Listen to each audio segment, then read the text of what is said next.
Vamos a conversar en instantes y a quien ya tenemos en nuestros estudios, lo presento por acá, es el presidente de la Academia Nacional de Medicina, el doctor Carlos Arrea. Doctor, bienvenido, gracias por acompañarnos. Muy buenas tardes. Buenas tardes, muchas gracias por invitarme.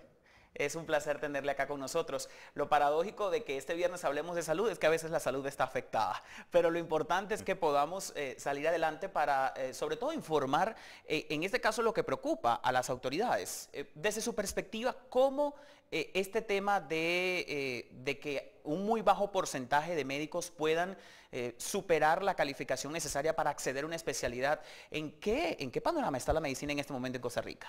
Bueno, la medicina especializada, hablo. El problema es que el foro que hicimos se concreta al estudio de grado, es decir, la preparación de los médicos.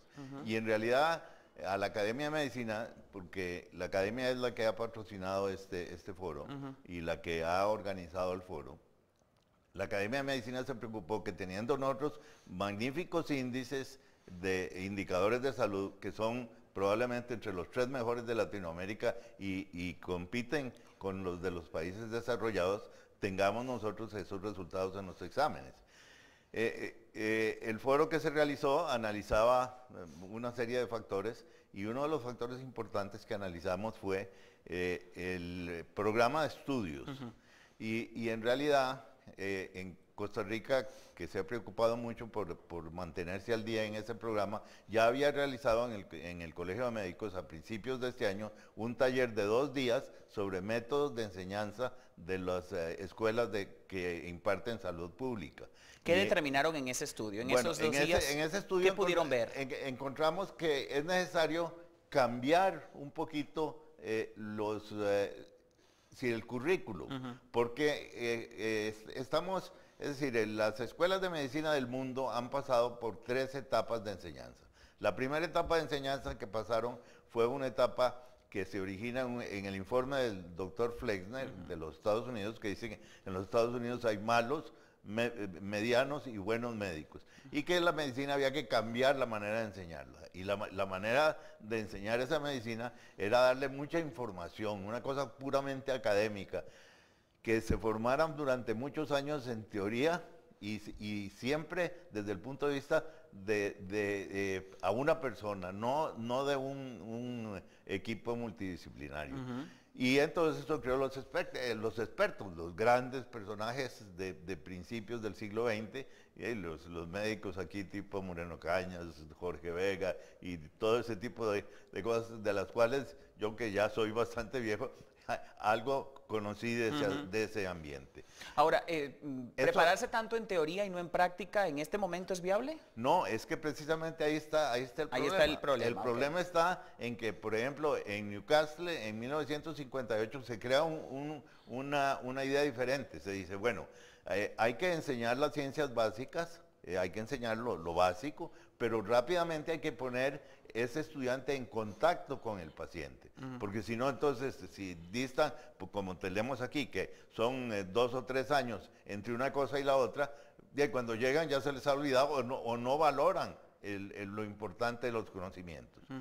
Entonces, eso ya creó una cosa diferente de enseñanza y creó además la idea de que la medicina se ha vuelto tan compleja que no es una medicina de una sola persona, sino que es la medicina de un equipo. Se trabaja en equipo. Doctor, precisamente entiendo que entonces ya luego de este estudio, digamos, previo que ustedes determinaron o hicieron en ese foro, se concluyó que evidentemente la medicina ha cambiado, que los patrones de aplicación y estudio de medicina han cambiado. Lo que llama la atención entonces es los nuevos profesionales, los nuevos médicos generales no se están adaptando a los nuevos patrones porque es antagónico que si tienen un currículum importante, que si tienen buenas calificaciones previas, a la hora de acceder a una especialidad, solo 2 de cada 10. Estamos hablando que es el menos del 50% de profesionales que pueden acceder a una especialidad. Entonces, ¿los médicos generales que hay en este momento que se están graduando, que están saliendo al campo laboral en Costa Rica, son buenos?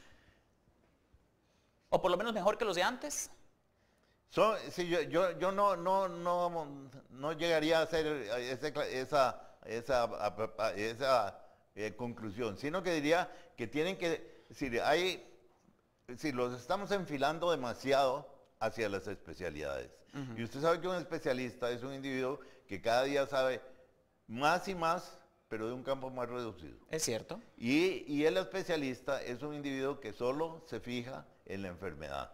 Es decir, el punto fundamental es la enfermedad. Y lo que se trata del médico moderno es que sea un médico capacitado para atender la atención primaria de la salud. Y precisamente el fallo está en que las preguntas y el examen está hecho sobre atención primaria de la salud.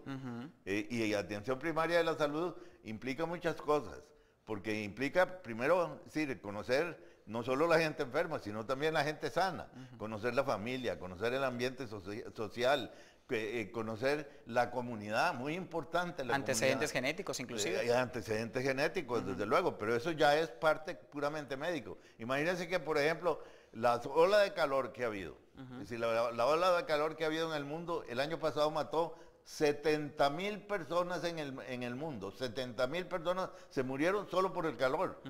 De tal manera que todo eso es importante. Probablemente el problema está en que les estamos enseñando lo estamos haciendo pensar que solo es la enfermedad, que solo es la nueva tecnología y no los estamos enfocando hacia esa atención primaria. Claro. Doctor, ¿usted cree que la tecnología, hablando de ese término que traigo a colación, ha vuelto más cómodos a los médicos en este momento? Es decir, la laparoscopía, antes las cirugías por supuesto eran más invasivas que ahora, la gente busca hacer menos suturas, los médicos, menos digamos, tipos de aberturas, la gente le da terror operarse porque prefiere por laparoscopía, pero a veces no es la misma solución que en las técnicas tradicionales. Entonces, ¿usted cree que la tecnología ha vuelto cómodos a los médicos y por ende se está viendo en este momento en el reflejo de que 2 de cada 10 solo pueden acceder a especialidades? Se lo voy a contestar con un estudio del doctor Clayton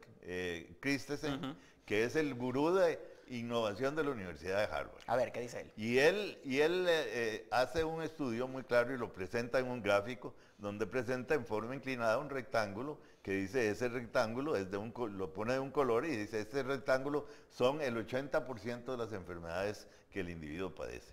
Y entonces está midiendo la complejidad de las enfermedades y el tiempo.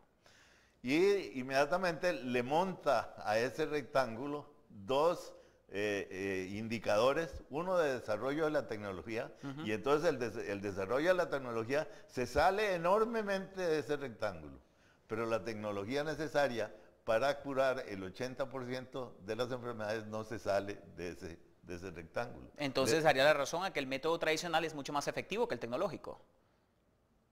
En el 20% de las enfermedades, en el 20% de las enfermedades, la tecnología es fundamental, pero en la mayoría de las cosas sigue siendo importante que yo examine el paciente, sigue siendo importante que yo conozca el paciente y que yo tenga bien metido en la cabeza ideas, por ejemplo, como las ideas que mostraba el doctor Osler, que fue uno de los internistas más famosos de Johns Hopkins a principios del siglo XX, que decía que es más importante conocer al paciente que conocer lo que el paciente tiene.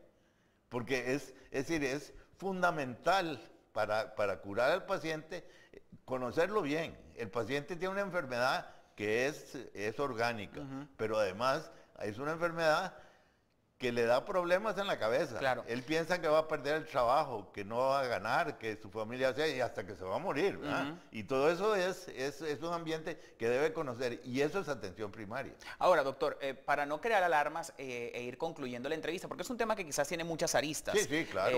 Que no nos da tiempo aquí a hablarlo al 100%. Pero sí es importante. Exactamente, es un rompecabezas muy grande. Pero lo que sí queremos es no asustar a la gente. Es decir, que un estudio determine que 2 de cada 10 médicos generales pueden solo acceder a especialidades porque no aprueban una calificación en un examen que se les aplica, no quiere decir que su formación sea mala, ni que los médicos generales que están saliendo al mercado costarricense no estén preparados igual que los de antes. Entonces, partiendo de esa premisa, los que ya son especialistas en este momento pudieran estar cobrando más importancia ante la ausencia de incorporación constante de médicos nuevos a esas especialidades.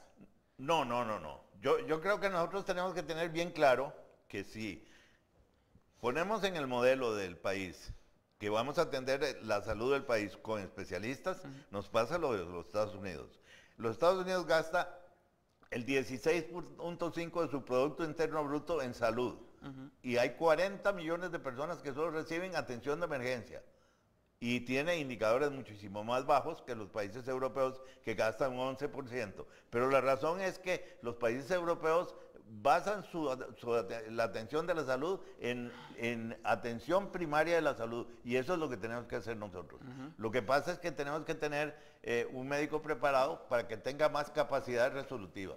Yo creo que esa es la conclusión primordial. Y que tenga un conocimiento más amplio de todo, no que se focalice en aspectos de las especialidades para que no pase lo de Estados Unidos. Por supuesto, y sobre todo para que oriente a la gente que va al especialista, porque usted va a un especialista, el especialista le da una opinión, va a de otro, el otro le da una opinión, sí. Y va a un tercero y le da una tercera opinión. Y el médico general le da otra opinión. Y entonces no, el médico general es el que lo tiene que orientar. El médico general es el conductor de todo ese montón de opiniones. De opiniones súper especializadas que existen. Ese tiene que ser el conductor. Bien. Y claro, ahí tenemos que en primer lugar empoderar a los muchachos de que así van a ser. Luego no despreciar el hecho que sea un médico general. Un médico general en Santa Cruz de Guanacaste puede hacer una excelente labor. Bien. Como médico general.